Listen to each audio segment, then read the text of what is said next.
and welcome to Africa 360. I'm Kwangu Liwewe.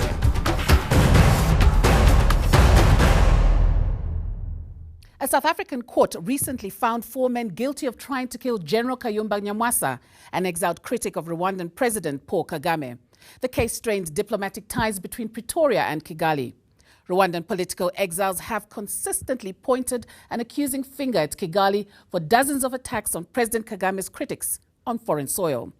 These are charges Rwandan leaders have dismissed. Today here on Africa 360, we bring you an exclusive conversation with General Kayumba Nyamwasa.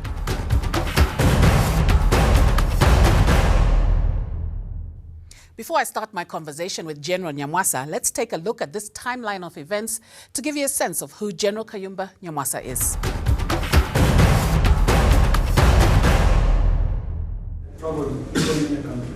Faustin Kayumba Nyamwasa was born and raised in exile in Uganda, following a mass exodus of refugees from Rwanda, fleeing ethnic tension. Nyamwasa studied law at Uganda's prestigious Makerere University. Later, he joined the rebel movement of the then Ugandan opposition leader, Yoweri Museveni, fighting side by side with Rwanda's current leader, Paul Kagame. When Museveni took power in 1986, Nyamwasa rose in the Ugandan army ranks. Later, he joined the Rwandan Patriotic Front, RPF, based in Uganda. In 1990, the RPF invaded Rwanda. Its aim to oust the regime of President Juvenal Habyarimana, who had been at the helm for 18 years. After 3 years of intense fighting, Rwanda's Hutu-led government and the RPF negotiated a power-sharing deal. Extremist leaders of the Hutu majority saw this as a sellout. Then, tragedy. Habyarimana and Burundian President Cyprien Ntaryamira were killed.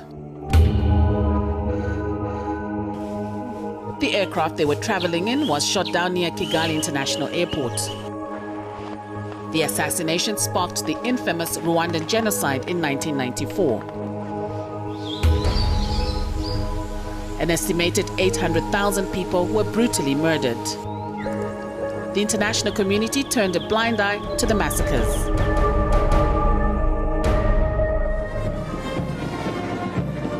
But the RPF, led by Paul Kagame, stepped in to stop the genocide. In 1994, an RPF-led government took office. Faustin Nyamwasa was rewarded with the position of Chief of Staff of the Rwandan Army. He was later appointed Head of Intelligence. His final position in Kagame's government was Ambassador to India. But Nyamwasa fell out with Kagame in 2010 and fled to South Africa.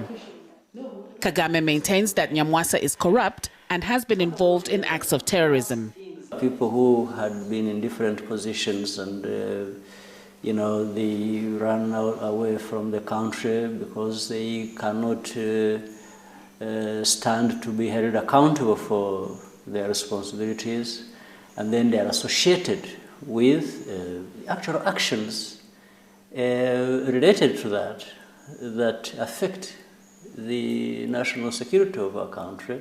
I have also never known that you give people refugee status and then they started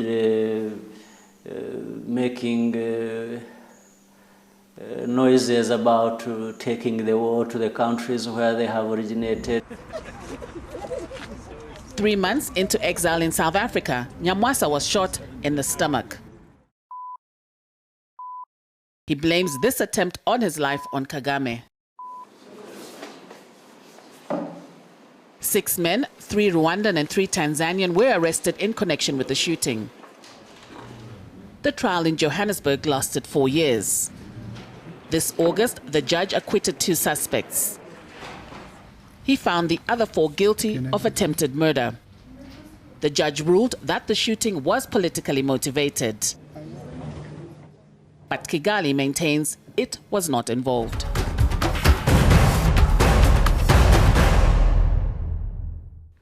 Joining me now in studio is General Kayumba Nyamwasa. Thank you for joining us here on 360. And please note that we also invited the Rwandan government representatives. Unfortunately, they were not able to join us. General Kayumba, take us back to the events of June the 19th, 2010, your near-death experience. What was that like for you? Well, that was a very difficult situation because I had run South Africa, left my own country, and I thought I had run safety. But then all of a sudden, I was with my wife. My children were in the flat where I was staying. And all of a sudden, somebody comes up with a gun and shoots me. But I was not surprised because earlier, some other Rwandans had been killed in exile. So my situation was not something that was very, very surprising, although I didn't think at that time that would happen. Now, of course, there was a court case with 6 accused. 4 have been found guilty, and the verdict was read last Friday. Do you feel vindicated by this verdict? Yes, I do. First of all, I'm very, very pleased with the judiciary in this country because some of them were acquitted. Others have been convicted. And it shows the balance of the whole situation. I'm not a maximalist. Think that everybody must be convicted. If the court cannot find anybody guilty, I feel vindicated in the sense that, after all, those who have been found guilty are going to be sentenced. But that's not the issue. The issue is, why should we run away from our country, and then we go into exile, and then we are thrown into exile, and we are shot at? This may not be the end of the story, and I'm not the only one. There are tens of thousands of Rwandans in this country, and all of them feel targeted. Some of them have actually been wounded. I remember one of them, Frank Ankwari, was stabbed many times here in South Africa, and just because he happens to be related to me. You know, the death of my colleague and great friend, Patrick Kareja, who was in exile here in South Africa, and he was murdered in cold blood. So the vindication is in such a way that those who have been targeting us have now been identified in a court of law. It ceases to be a political issue. It's no longer about whether or not. Issues are being put across for everybody to see what the facts are. Of course, the judge did come out in his ruling and say this case was your shooting rather was politically motivated. And that's something you've been saying for a long time, pointing fingers at President Paul Kagame. But why would he come after you? Well, first of all, why should I be here? We worked together, and we tried to sort of liberate the country. And the reasons behind the liberation at that time was because we thought we would establish a democracy, would be able to establish a rule of law, would be able to bring to an end the issue of refugees. But today, in Rwanda, elections are rigged. And he scores or allocates himself 95% of elections in the elections. The judiciary does not work.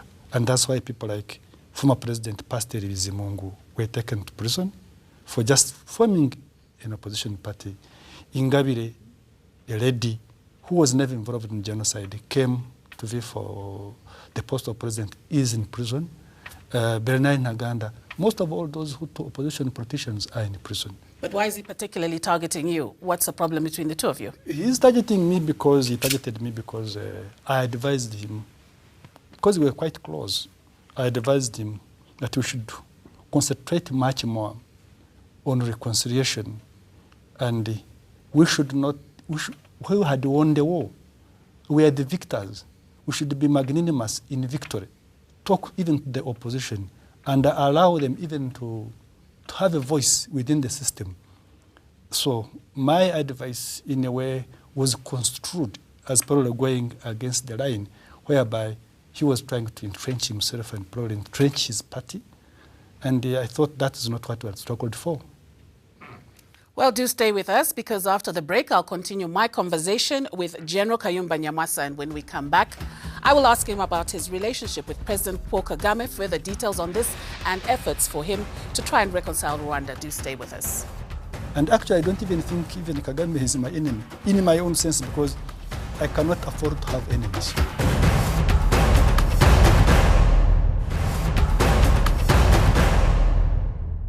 Well, welcome back. You're watching Africa 360. Today we're in conversation with former Rwandan Army General Kayumba Nyamwasa. Thank you once again for joining us. Before the break, we were talking about your relationship with President Paul Kagame, and he's been quoted as calling you excreting human waste. He's called you a fly that needs to be crushed and a thief. How do you react to these?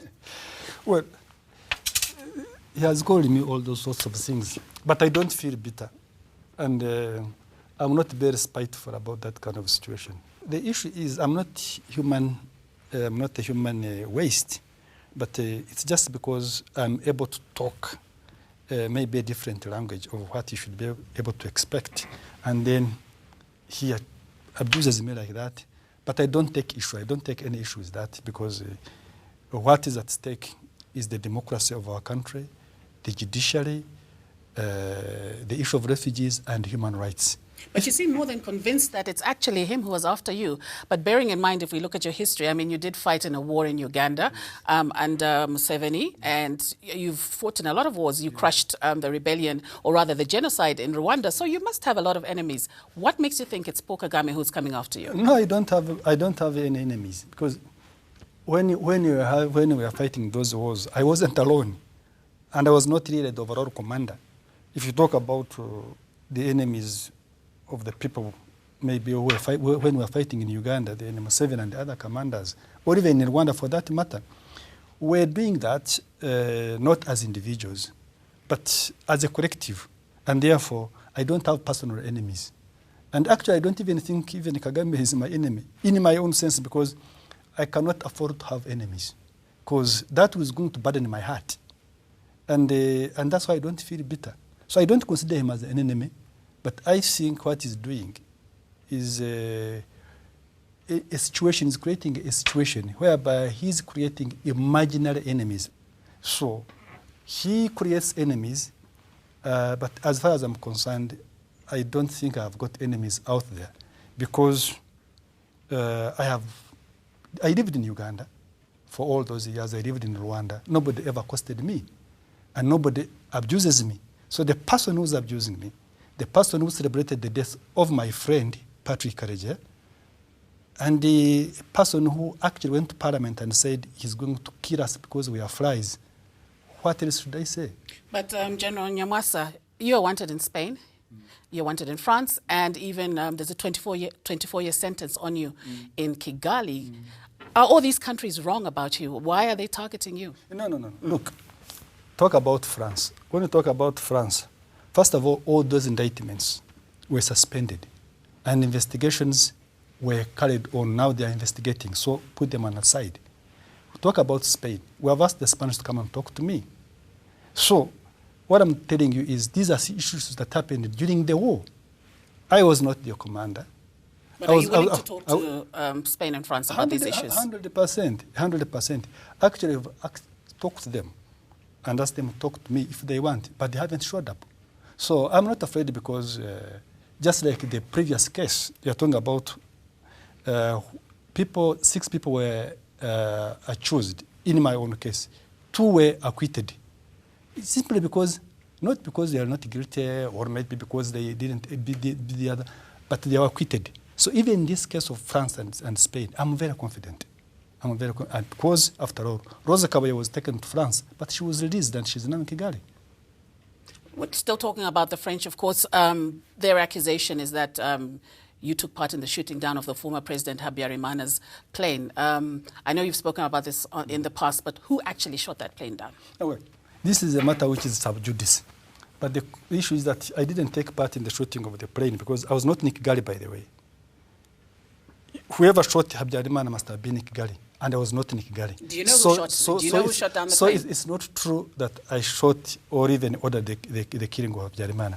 I never ordered the killing of Habyarimana, and I never participated in the killing. So that's the fact. But do you know who shot it down? Who ordered the shooting? Now, that is the matter I'm going to discuss with the judge. Okay, now let's move on to, you're a founding member of the Rwandan National Congress, and of course this is an organization of opposition people in exile, and we just want to find out from you, is it just regime change that you're after? No, as a party? No, not necessarily, because we are not about change of guards. We are talking about democratization in Rwanda. And when we are talking about that, it's simply because we failed to realize it under the RPF. Okay. We are talking about the rule of law. And that's why we are in exile. And that's why our compatriots are rotting in prisons in Kigali. We are talking about stopping the issue of refugees. Now, that has nothing to do with change of guards. It means fundamental change the situation in Rwanda so that everybody can enjoy the life that we all yearn for. And how do you propose you do that? We propose to do that through dialogue. And we believe Rwandans should be able to sit and talk out their differences. For example, now we have got hundreds of thousands of refugees outside Rwanda. You're not going to shoot them and kill all of them, like Kagame thinks that he can go to Congo and kill all the FDLR. Because FDLR is in Congo, because they must have a cause why they are there. They must have what they represent. The best way would be to talk to them, not to go and kill them. We've got our own differences, ethnic differences. The issue of genocide, the issue of the Hutu who died during the war. We must be able to discuss all those issues so that we can be able to reconcile our people. And the only way to do that is dialogue.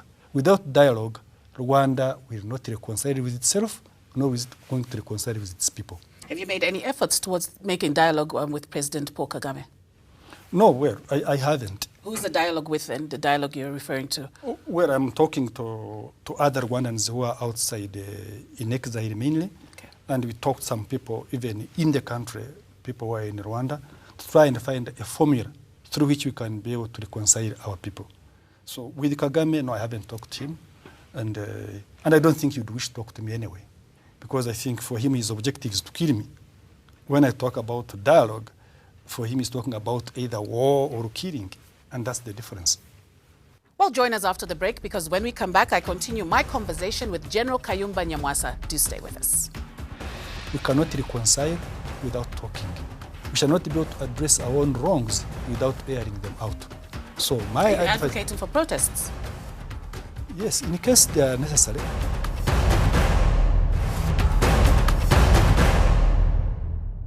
Welcome back. You're watching Africa 360, and today we're focusing on Rwanda, and we're in conversation with former Rwandan General Kayumba Nyamwasa. Thank you once again for joining us. Now, the RNC has been talking about alleged assassinations. You've been talking about arrests as well. My question is, have you taken these issues to international bodies such as the ICC? Well, you know, the ICC is a very, very complicated organization. Normally, they receive cases that are referred to them by governments. Secondly, Rwanda is not a signatory to the Rome Statute. So it's very difficult. But there are other... Aren't there other international bodies that you can take these complaints to? There are other avenues. For example, the East African Court of Justice, the court in the African Union. And actually, one of my brothers, who's now incarcerated in Rwanda, we took his case to the East African Court of Justice. And he won on first instance. And we again won on appeal. But still, Rwanda is holding him in prison, having won all those cases. We feel that time will come when we have to use also those institutions. But this requires a lot of money, which we probably don't have. Secondly, we need, first of all, to organize politically and be able to inform the whole world to understand the problems we are having. Secondly, we believe the issues of Rwanda cannot be resolved just by going to court. We need to sit as Rwandans and dialogue, because whether we win in a court of law and the situation that is taking place in Rwanda continues, people continue getting arrested, getting killed. I think you must have heard that actually last week, 40 dead bodies were recovered in Lake Ruweru at the border of Rwanda and Burundi. And the spokesperson of the government of Burundi indicated that these bodies came flowing all the way from Rwanda and landed in the lakes. Now, if you have got 40 dead bodies that are lying in a lake, and they are coming from one country, how many people have disappeared, and we don't know where they are? Now, these are not issues that probably the East African Court of Justice can be able to resolve. It's an issue that we as Rwandese must be able to expose. Those people who actually support the government of Rwanda, those who give them aid, those who support them in various aspects, so that they can be able to put pressure on Rwanda. But yes, I agree. We should also use the judicial way of resolving some of these issues. A lot of emphasis you've put is on dialogue. Have you looked at military intervention as an option as a party? I've been at war for very many years, Kwangu, and the current regime in Rwanda is a result of war. But what we fought for has not been realized. I think that we must first of all try the way of peace. And if we cannot be able to achieve peace, then if those who want to go to war can be able to go to war. You don't just go to war because the cost of war is so high. And in most cases, when you have got to war, the vanquished will also want to fight you tomorrow. Look at South Africa, for example. If they had gone to war and maybe attained their independence through war, maybe we wouldn't be having these buildings which we are sitting. They could probably have been destroyed. But look at wars, even in the neighboring countries. Look at Mozambique, look at Angola. They had long wars. But eventually, they talked to the opposition. And now Renamo is in the parliament. Although there are problems, but is in the parliament. They're in opposition. In Angola, Savimbi's group are now in opposition, and they have got peace. So it's an issue we should be able to exploit. So that, Rwandan situations have always been resolved by war, and we have not had peace.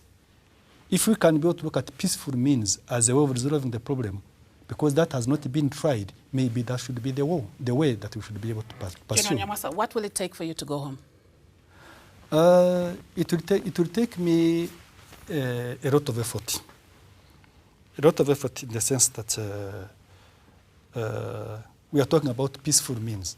When you talk about peaceful means, you must be aware that it's a long, protracted process.